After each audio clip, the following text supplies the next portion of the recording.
Okay, what's good, everyone? It's Nigel here, Trinidad Empowerment Network. So if you have any friends or family that are fishermen or women, indeed, please advise them to stay away from the sea. Please, from me, advise them to stay away from the sea. We have just had boat strike number 17. Another lethal strike on a small boat in the Caribbean Sea. 3 people allegedly killed, and that brings the death toll to around 65, I believe, or maybe closer towards 70. 70, possibly 70 people dead so far. So let's deal in facts, and that was the first one. Fact number 2, the Trinidad and Tobago's Prime Minister, Kamla Persad-Bissessar. We all know what she once publicly said. She'd reiterated those remarks when she publicly said the US should kill them all violently.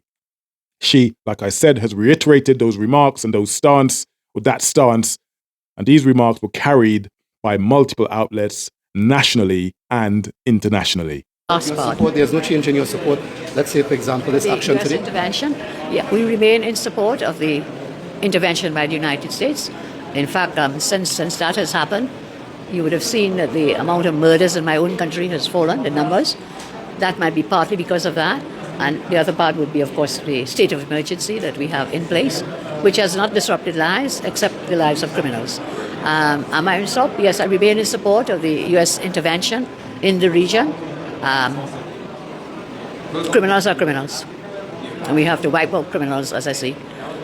Violently had said it. So, yes, we are in support. Unless I have evidence to the contrary, that something is wrong, I have no such evidence. People are saying no due process, no law, whatever. The United States is a sovereign country, and they're free to exercise their sovereignty in matters that they deem fit. I cannot intervene. I have no evidence.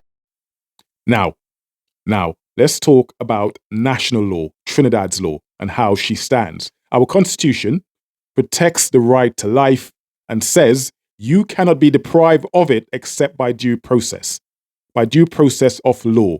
So a prime minister is under a constitutional duty to protect its citizens, not to endorse their killings abroad or otherwise without due process. Now, international law, the international human rights law that Trinidad and Tobago is party to, the ICCPR. Article 6 says no arbitrary deprivation of life. The UN guidance is more explicit. Lethal force is lawful only as a last resort against an imminent threat to life. Publicly cheering blanket killings of traffickers in international waters cuts against that standard. Kill them all violently. You remember. Now, the law of the sea. On the high seas, jurisdiction is tied to the flag state. The default is freedom of navigation and peaceful purposes. Unprovoked lethal attacks on unflagged or foreign vessels raise serious legality issues under UNCLOS. The UN positions right now, UN experts and the Human Rights Office have warned that these US boat strikes violate international law and risk extrajudicial killings. Now that puts any leader, including the Prime Minister of Trinidad and Tobago, who endorses these killings on the wrong side of settled norms, on the wrong side of the law. Now, let's talk about the ICC angle here. The ICC angle is for future exposure. Trinidad and Tobago is an ICC state party.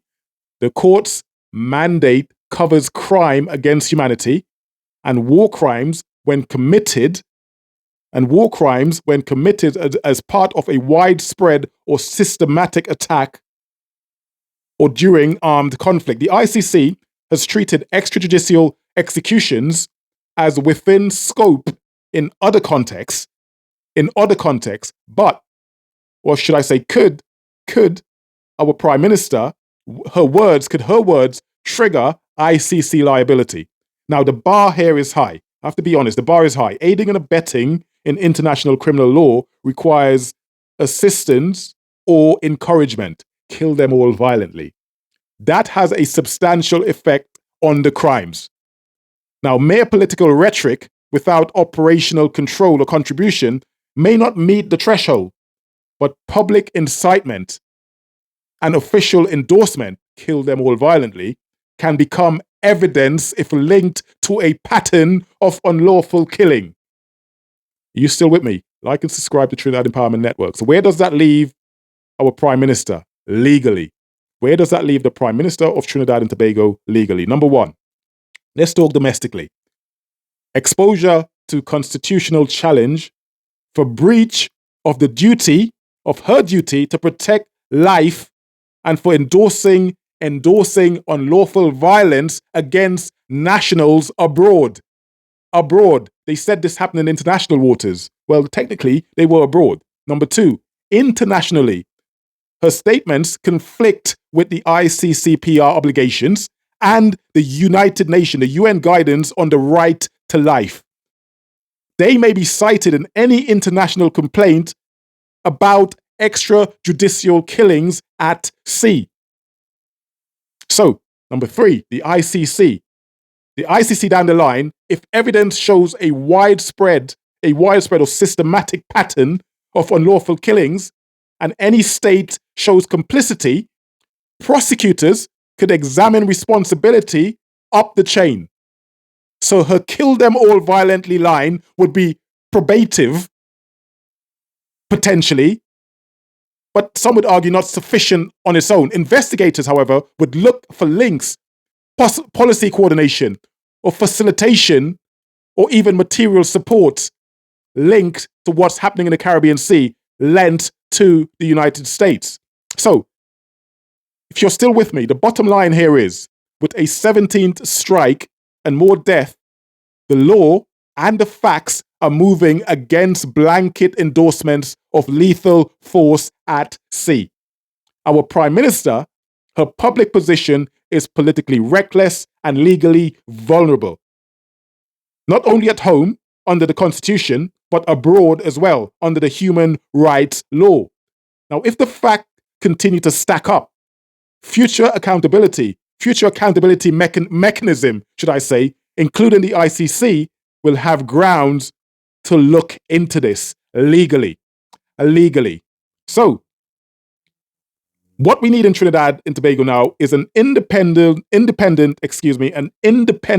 legal opinion from the Attorney General on the Prime Minister's remark. You know that's not going to happen. We need a parliamentary inquiry into risk to our citizens. We need publication of any communications with foreign militaries about operations in our waters. This, ladies and gentlemen, is about the rule of law, and Trinidadian lives are at risk. Nothing less. Nothing less. And that is my take, ladies and gentlemen. The PM of Trinidad is running a tightrope. She is running a tightrope. So I've laid it down to you. I've laid the facts out to you as best as I can. I laid it out to you as best as I can from my understanding, from my studying, from my reading. I've laid it out to you as best as I can. So it's up to you to take it as you wish. Take it as you wish. In any case, boat strike number 17 is not great for the Caribbean. Please, like I said to you at the beginning of this video, if you have any friends or families that are fishermen or women, please advise them to avoid the sea. Avoid the sea. I'm flabbergasted by what's happening and what continues to happen in the Caribbean Sea, unabated. Unabated. This is insane to me. So I'd keep my ear to the ground. I'd bring you the best information as I can. Stay locked into Trinidad Empowerment Network. Please like and subscribe, and I'll see you guys on my next video. For now, much love, God bless. Take care, look after each other, please. Peace.